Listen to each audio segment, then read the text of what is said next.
Hello everyone, I'm Marina and it's Sakramel School. What shall we do if a client has got hyperhidrosis or wet hands? How to check out this skin type and how to work with it. In this video, I will share with you some really helpful secrets. Let's get into it.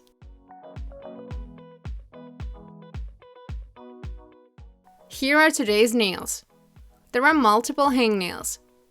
To check if the skin is wet or not, just touch the hands like this and you will feel how slightly cold and wet they are. Hangnails are particularly common for this skin type. And when our clients start picking them, it only worsens the problem. There are also a few cuts. On this cuticle type, we can do either classic or combined manicure. E-file manicure won't handle it well, since wet skin will get fringed instead of getting cut. I lift up the cuticle with an orange stick. I can see a red area on top of it, which means that the capillaries are close and I should work carefully. I watch my model's reaction. On the ring nail, the cuticle is spreading, so I press the stick like this, push, and wait for a few seconds. If we use a metal pusher, there will be a higher chance of damaging the skin. Before doing a manicure, I need to polish the nail plate with a hard buffer. This will remove most of the pterygium, so we'll have to work less with an e-file. I'm using a buffer and not a file so as not to cut the cuticle. There are a few life hacks for working with this cuticle type, and the main one is using special dehydrating powders. I apply a small amount and brush off the excess. You can use baby powder instead. Just make sure to test wearability first, since some of them contain moisturizing components that will cause gel polish peelings. The next life hack is turning on a desk fan. Airflows will dry the hands naturally. On this cuticle type, I'm using a red drill bit.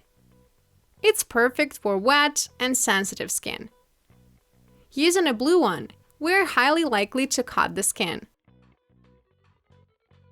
While working, I make sure to brush off all the dust, to tell the dust from the powder and the pterygium, so as not to overfile. This condition is worsened by tiny hangnails that appear due to the wet skin. Then my model starts picking them, and they turn into big ones. After processing all the left sides, I switch the rotation direction and process all the right ones, following the same principle.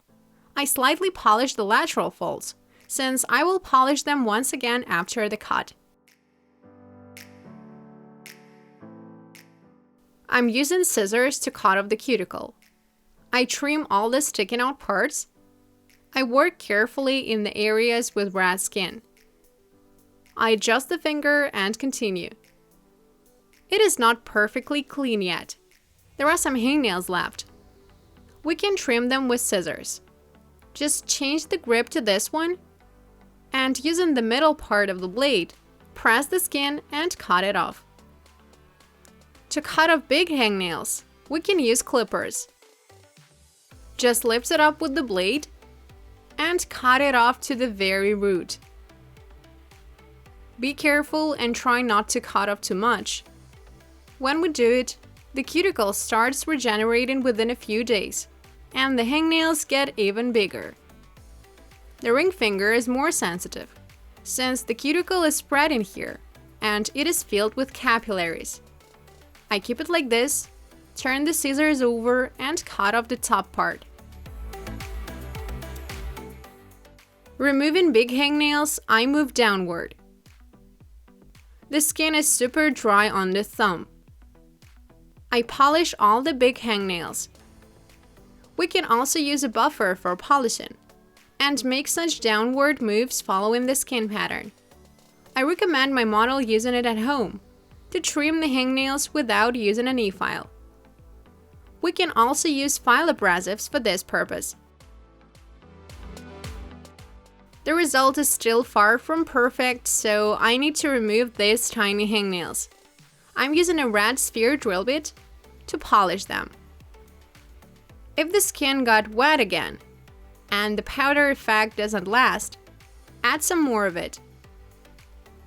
I move from right to left in the forward position, and from left to right without stopping at one place.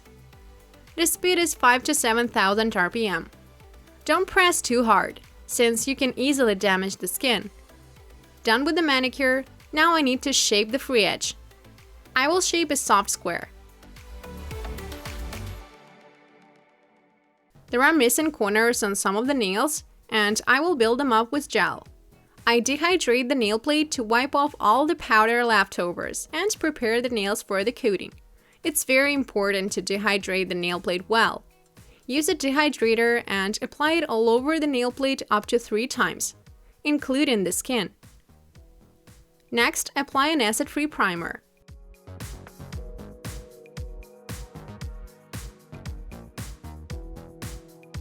When the hands are so wet that the raw water drops on them, use an acidic primer. Its acidity is indicated on the bottle. It will dehydrate the surface and provide proper bonding. Apply it all over the nail plate, avoiding the skin. Wait for it to dry a bit and apply a base coat in a thin layer.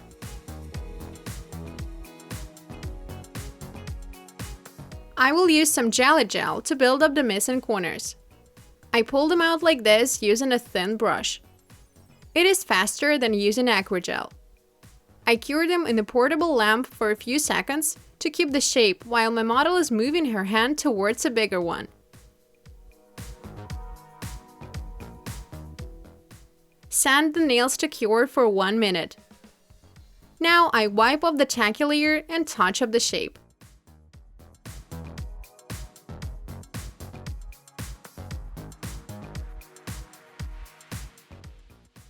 My model's natural nail architecture is fine, so there is no need to align it. I'm using a liquid milky camouflage base coat to keep the nails thin.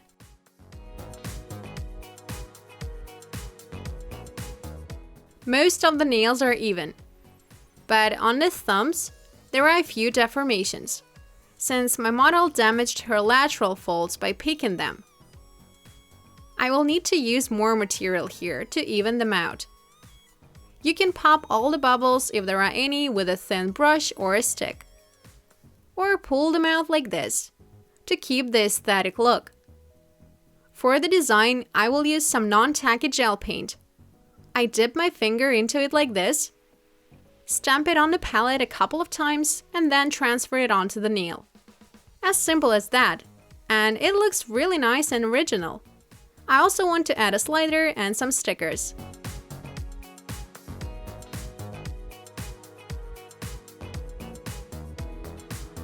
On the other hand, I will add sliders. I cut out the pattern I like, put it on a wet tissue, and using a stamp, I transfer it onto the nail. I smooth out the wrinkles and apply a matte top coat.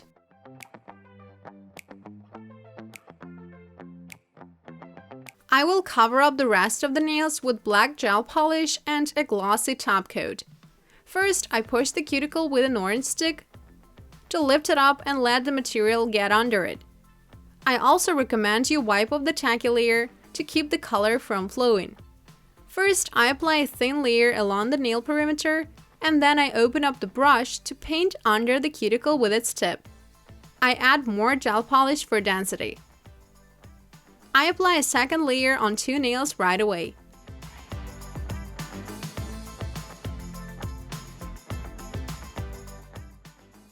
Finish it off with a medium top coat layer.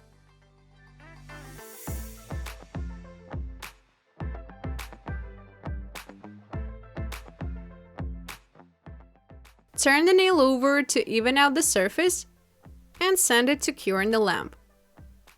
File the tips for more definition.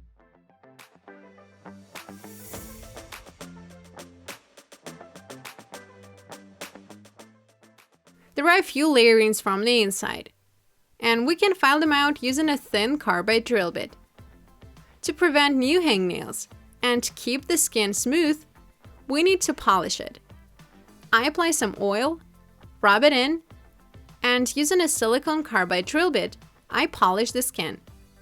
In the reverse position, the speed is 5 to 7,000 RPM.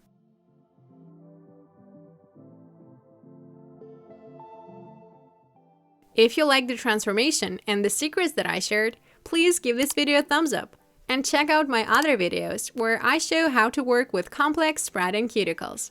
I wish you all success in your work. Good luck. Bye-bye.